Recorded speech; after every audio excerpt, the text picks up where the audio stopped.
우상은 오늘 구절에서도 말씀하고 있습니다만은 우상은 헛된 것이다, 허망한 것이다, 또 무익한 것이다, 그리고 무지한 것의 행동에 해당된다라고 말씀을 하죠. 하나님께서 계명을 주실 때 제1계명, 2계명이 바로 우상에 관계된 계명인데, 우상을 섬기지도 말고 또 우상을 어떤 형상도 만들지도 말고, 이게 하나님이 우상에 대한 말씀이단 말이에요. 10계명 중에 2계명을 우상에 관하여 말씀하고 계세요. 그만큼 하나님이 가장 엄히 말씀하신 것이 우상 숭배인데, 그 우상을 섬기는 것도 당연히 그건 안 되지만 만드는 것도 하나님은 허락지를 않았다는 거예요. 그래서 9절에 보면 우상을 만드는 자는 그랬어요. 우상을 만드는 자는, 우상을 섬기는 것뿐만 아니라 만드는 자도 허망하다. 그들이 원하는 것들은 무익한 것이거늘이라고 또 말씀하고요. 근데 우상을 만드는 사람을 보면 우상을 만들어서 어떻게 해요? 우상을 팔아먹죠. 보면 우상 만드는 사람들은 우상을 팔아요. 그래서 그 판 우상을 또 산 사람들은 그걸 섬기고요. 오늘 이 우상의 헛된 것들에 대한 이야기를 하고 있는 건데, 우상은 만든 자도 또 그 우상을 섬기는 자들도 다 그 결과가 수치를 당한다는 거예요. 결과가. 왜 이 우상을 만드는 자나 우상을 섬기는 자가 결과가 수치를 당하게 되느냐? 하나님이 싫어하는 짓을 하기 때문인 거예요. 우리가 살면서 하나님이 싫어하는 행동을 하는 이유가 뭐냐면 죄죠. 그 죄. 하나님이 싫어하는 행동은 죄인데, 왜 죄를 범하는가를 질문하면 그 시작은 아담과 하와부터 출발된 모든 죄의 시작이지만 욕심이거든요. 욕심이 잉태한즉 그래서 죄를 낳는다고 야고보서 1장 15절에 말하잖아요. 모든 죄의 시작은 욕심인데, 우상을 왜 만듭니까? 우상을 섬기는 게 왜 섬깁니까? 하나님을 모르기 때문인 거예요. 그럼 욕심은 어디서 왔어요? 이 역시 하나님을 모르기 때문에 욕심이 찾아오는 거예요. 최초의 인간인 아담이 그가 독초하는 것이 보기가 좋지 않아 또 만든 아담과 하와가 여인이, 이 두 사람에게는 부족함이 없었잖아요. 에덴 동산에서 뭐가 부족합니까? 모든 걸 하나님이 다 주셨는데, 만물을 주셨는데 마음껏 다스리고 정복하며 살라고, 생육하고 번성하고 땅에 충만하라고, 그냥 즐기며 살면 되는 거란 말이에요. 주신 하나님께 감사하며 살면 된단 말이에요. 그런데 이 하나님이 주신 것에 대해서 바르게 알지 못하고 누리질 못하니까, 누릴 수 있는 모든 걸 주었는데 누리지를 못하니까 욕심이 찾아온단 말이에요. 그러니까 죄를 범했단 말이거든요. 우상을 만드는 것도 섬기는 것도, 그래서 하나님을 모르고 하나님의 권능이나 하나님의 또는 섭리하심이나 은혜 베푸시고 복 주심이나 이걸 모르니까 누리지 못하여 엉뚱한 짓을 하는 거예요. 그게 우상이에요. 그리고 또 우상에 대한 말씀을 드릴 때마다 하는 말이지만, 결국 하나님이 주신 은혜를 알지 못하고 하나님이 하시는 일을 알지 못하니까 감사하지 못한다고 그랬죠. 감사가 뭐예요? 하나님께 영광을 돌리는 거잖아요. 이게 하나님이 내게 주신 은혜를 은혜로 알면 감사하면서 감사 그 자체가 누림이 된다 그랬지 않았습니까? 근데 이 하나님께 감사하며 영광을 돌리질 못하니까 엉뚱한 걸 찾아요. 우상을 만들어 놓고 거기다가 경배하고 거기다가 이 자기의 그 영광, 하나님께 돌려야 할 영광을 우상에게로 돌린단 말이죠. 이걸 하나님은 싫어하셨다고 그랬잖아요. 그러니 결과는 수치를 당한다는 것이에요. 11절도 보면 보라, 그와 같은 무리들이 다 수치를 당할 것이다. 대장장이들은 사람일 뿐이다. 그들이 다 모여서서 두려워하며 함께 수치를 당할 것이니라 했어요. 결국 이 그와 같은 무리들, 이 무리가 뭐예요? 다 우상을 만드는 사람들, 우상을 섬기는 사람들을 말하는 거예요. 이 사람들은 모두 다 두려워한대요. 수치를 당한대요. 자, 우리가 여러분 하나님을 믿으시면 어떻게 돼요? 하나님을 믿으면 마음에 평안이 오죠. 두려움이 오는 게 아니라 평안이 와요. 골리앗을 보고 사울 왕은 무서워서 떠는데 하나님을 믿는 다윗은 두렵지 않고 싸우러 간단 말이죠. 이런 거예요. 그런데 우상을 섬기는 자들은, 우상을 만든 자들도 다 뭐예요? 두려워한다는 거예요. 그럼 내가 믿고 섬기는 그 우상, 내가 만들어 놓은 우상이 나를 도와준다, 나와 함께한다 라고 믿는다면 두려울 일이 뭐가 있냐 말이에요. 그리고 그 우상이 도와주는데, 지켜주는데 왜 수치를 당하냐고 말이에요. 이거는 아무것도 할 수 없는 게 우상이란 말이에요. 그래서 우상을 만드는 자나 우상이나 다 헛된 것을 12절 이하의 철공과 목공에 비유하잖아요. 철공은 쇠를 달구어서 망치로 두들겨서 어떠한 모양을 만들어내는 사람이 철공이잖아요. 철공하는 사람들 그 보면 팔이 어때요? 옛날에 그 뭐 저 보면 대장장이들 이렇게 보면 팔이 우리 다리통 같아요. 망치를 얼마나 두들겨 패며 그 했으면 그러겠어요? 근데 그렇게 힘이 센 철공들도 12절 마지막에 보니까 그의 힘센 팔로 그 일을 하나 배가 고프면 기운 없고 물을 마시지 아니하면 피로하니라 그래. 이게 뭐 하는 거예요? 보기에는 힘세서 뭔가를 막 두들기면 뭘 만들어내지만 그들도 우리 인간과 똑같다는 거예요.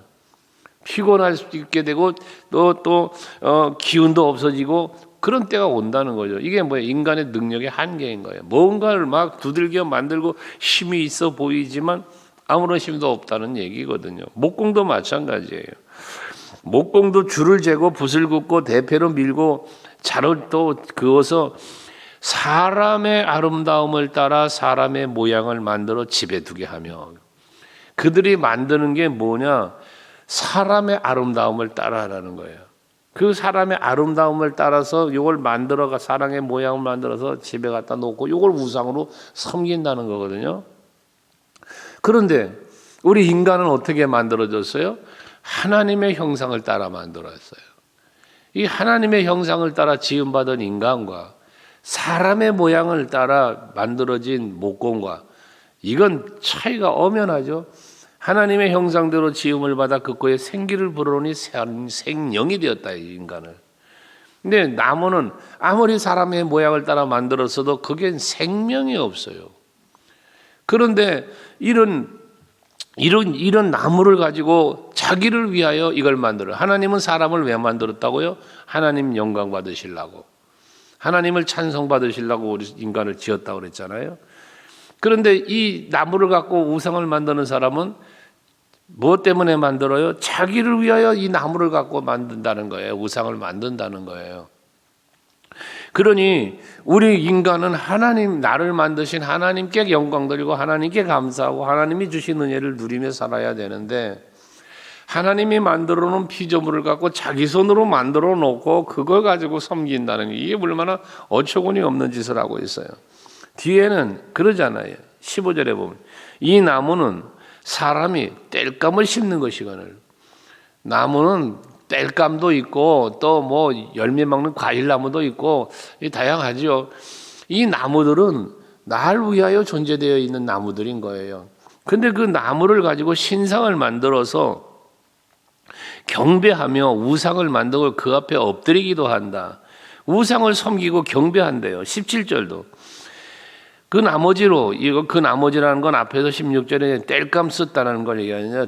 불을 떼 가지고 따뜻하게도 하고 떡도 구워 먹고 이런 땔감으로 불에다 집어넣어서 태워 가지고 그거 갖고 자기를 따뜻하게도 하고 떡도 구워 먹던 이 나무를 가지고 그 남은 것 가지고 그 남은 나무를 가지고 신상고 자기 우상을 만들고 그 앞에 엎드려 경배하며 그것에게 기도하여 이르기를 너는 나의 신이니 나를 구원하라 하는도다. 이게 참 웃기는 거잖아요. 이게 하나님이 우상에 이런 허무한 것인 것을 지금 말씀을 하는 거거든요. 여러분들 내가 뭔가를 만들어 놓고 그걸 갖다 신이라고 글쎄요. 내가 만들어 놓은 걸 갖고 그거 보고 나의 신이다. 그냥 나를 구원하라. 이게 스스로 어디로 돌아가다니도 못해 여러분. 여기 내가 갖다 여기다 고기 가만히 있는 거예요. 날 구원하래. 날 구원하기커녕 내가 걔를 구원해 줘야 돼. 내가 어디 가고 싶어도 가도 못하는 거야 이거는. 내가 놓고 싶은데 갖다 놔야 되는 거예요. 왜 걔가 말한다면은 나 좀 옮겨줘, 나 좀 도와줘 이럴 거 아니겠어요. 우리가 생각해봐도 어처구니가 없는 짓을 하는 거다 그 말이에요. 우상을 만드는 것도 섬기는 것도 이거 너무 어처구니가 없는 거예요. 이 땔감이에요, 땔감. 저 옛날 뭐 올해 한 20년도 더 됐나 보다. 광주에 집회 갔더니 기도원인데요. 절에 집회 가는데 거기가 절이야, 절이 옛날에 절. 이게 절이었던 것을 이분들이 사가지고 거기다가 이제 기도원을 만드는 거예요. 그분들의 이야기를 간증을 들어보고 처음에 그 기도원 그거를 이제 절이었던 사찰이었으니까 그걸 이 기도원으로 만드는데 거기 주지승이 뭐 어떻게 돼가지고 사서 갔대요. 가보니까 이 사람들 다 치우지도 않고 갔는지 뭐 죽었는지 어떻게 했는지 하여튼 뭐 오래돼서 잊어버렸는데 가보니까 그 우상들이 이제 조그마한 게 뭐라고 하냐 그것도 부처겠지 그것도 뭐 요만한 것들 이렇게 막 큰 거부터 시작해 조그만 거 확 한탄하는 거예요. 그래가지고 이 사람들이 재미 삼아서 그 산 속이니까 갖다 놓고 방맹이로 한 방씩 이렇게 때려버렸다는 거야 밑에 계곡으로. 그 우상이 뭐 아무것도 못하는 거 아니야. 갖다 놓고 때리면 깨지고, 예? 그 하나만 깨뜨리면 또 거기서 돌이 줄줄 나오더래요. 또 희한하게. 그 우스갯소리로 그러면서 그 돈 모아가지고서 건축하는 데 썼다고 그랬던 이야기를 들은 적이 있어요. 여러분 정말로 우리는 우상은 우리가 생각하면 아무것도 아닌 게 알잖아. 우리는 이제 예수 믿고 그러니까 아무것도 아닌 줄 아는데 이걸 믿는 사람들을 보면 어떻게 저걸 믿을까? 저 돌덩어리를 무슨 신이라고 믿을까? 저 나무 조각을 어떻게 믿을까? 이게 어리석은 거죠. 그래서 여러분 우리가요 뒤에도 이제 그 말을 나오지만은 그러잖아. 18절에 보면 그러잖아요. 그들이 알지도 못하고 깨닫지도 못하면 알지도 못하고 깨닫지를 못하니 그런 짓을 하는 거예요. 뭘 알지 못해요? 하나님을 알지 못하는 거야. 뭘 깨닫지 못해요? 그분이 하시는 일을 깨닫지 못하는 거예요. 여러분 오늘 사시면서요 하나님을 아셔야 돼요. 하나님은 누구신가? 예수님은 누구신가? 그런 찬송도 있잖아요. 이걸 알아야 돼요. 그분이 하시는 일이 무엇인지를 알아야 돼요. 특별히 세 가지 믿음을 늘 말하지만 하나님 살아계시고 나와 함께 계시고 날 위하여 일하시는 분이다. 이 세 가지를 늘 말하잖아요. 여러분에게 이걸 우리가 알아야 되는 거예요. 이걸 깨달아야 되는 거예요. 그래야 우상을 안 섬기는 거예요. 여러분 우상은 단순한 뭐 나무로 깎아 만들고 돌로 깎아 만들고 이런 것만 우상이 아니라 그랬죠. 우리 마음에 찾아온 처음에 말한 대로 우리 마음에 찾아오는 모든 욕심들이 다 우상이 되는데 이유가 뭐라? 알지 못하고 깨닫지 못하니까 이런 일이 벌어진다는 거예요. 그래서 이렇게 알지도 못하고 깨닫지도 못하는 이유가 뭐냐? 그들의 눈이 가려져서 보지 못하며 그들의 마음이 어두워져서 깨닫지 못합니다라고 말씀을 해요. 여러분 영적으로 눈이 어두워지면요 보이질 않는 거예요. 그러니까 마귀가 뭔 일을 하고 있어요? 하나님을 보지 못하게 가리는 거예요. 자꾸 무엇으로? 세상적인 거로 육체적인 것으로 자꾸 여러분의 눈을 가리는 거예요. 하나님을 보지 못하도록 다른 것을 자꾸 내 앞에 갖다 놓는 거예요. 그것들이 다 뭐예요? 육체적 정욕이에요. 세상의 정욕이에요. 이걸 갖다 자꾸 내 앞에 놓는 거예요. 그래서 쾌락과 즐거움이 여기 주를 이루어요. 그게 유혹당한다고 그러잖아요. 그 뒤에 뭐라고 말합니까? 그 19절에도 보면 그래서 그 모든 것들을 지식도 없고 생각도 없고 어두워서 마음이 어두워서 깨닫지 못한다고까지 얘기했는데 19절에 보면 20절에 보면 그는 죄를 먹고 허탄한 마음에 미혹이 되었다 그래요. 이 미혹되는 거거든요. 우리가 하나님을 볼 수 없는 이유를 깨닫지 못하는 이유는 미혹되기 때문인 거예요. 시편 121편 말씀하잖아요. 내가 산을 향하여 눈을 돌리라. 나의 도움이 어디서 올까? 내가 도움을 지금 받아야 되는데 이 도움을 내가 어디서 받아야 될까? 천지를 지으신 하나님이시구나. 이게 보는 거거든요. 그런데 마음이 둔하여져서 깨닫지 못하고 그리고 미혹을 당하여 마음이 어두워지니까 어떻게 돼요? 하나님을 못 보는 거예요. 여러분이 살아가는 삶의 현장에서 그 현실 속에서 늘 마귀는 여러분들의 눈을 가리우려고 하고 여러분의 마음을 자꾸 둔하게 만드는 거예요. 이게 영적 감각을 어둡게 만드는 거예요. 육체적인 매경은 맹인을 만든다는 얘기가 아니에요. 육체적인 눈은 밝혀서 세상 걸 보게 만드는 거예요. 그래서 그것 때문에 앞에도 말한 두려움을 갖게 하고 욕심을 품게 하고 감사를 빼앗아가고 불평하게 만들고 이래 하는 거예요. 어떻게 해서든지 하나님께 영광을 돌리지 못하게 하는 거예요. 그리고 기쁨을 뭔가의 삶의 어떤 것을 하나님이 아닌 다른 것에서 찾게 자꾸 만드는데 그 다른 것이 뭐냐? 이렇게 나무 조각 갖고 땔감도 쓰고 떡도 구워 먹는데 구워 먹던 나무 조각 이걸 갖고 우상 만들어 놓고 그새 나를 구원하소서 이 얼마나 어처구니 없는 짓을 하냔 말이에요.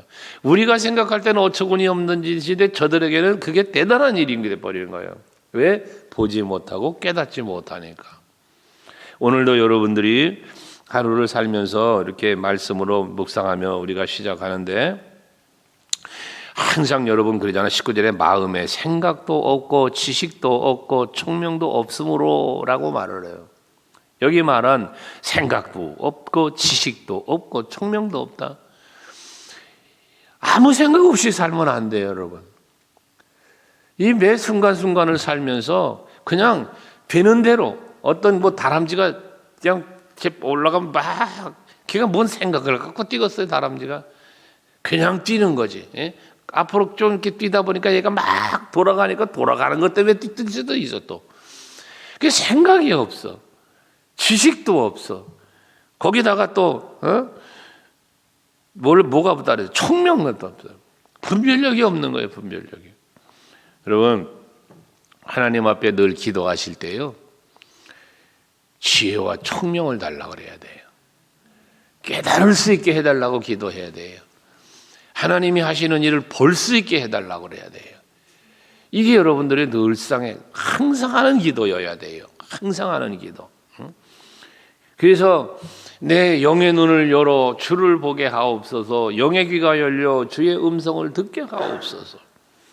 내 영적인 감각을 깨워주셔서 주의 손길을 느끼게 해 주옵소서. 이게 여러분들의 기도 중에 매일 아침에 하셔야 할 기도 중에 하나입니다.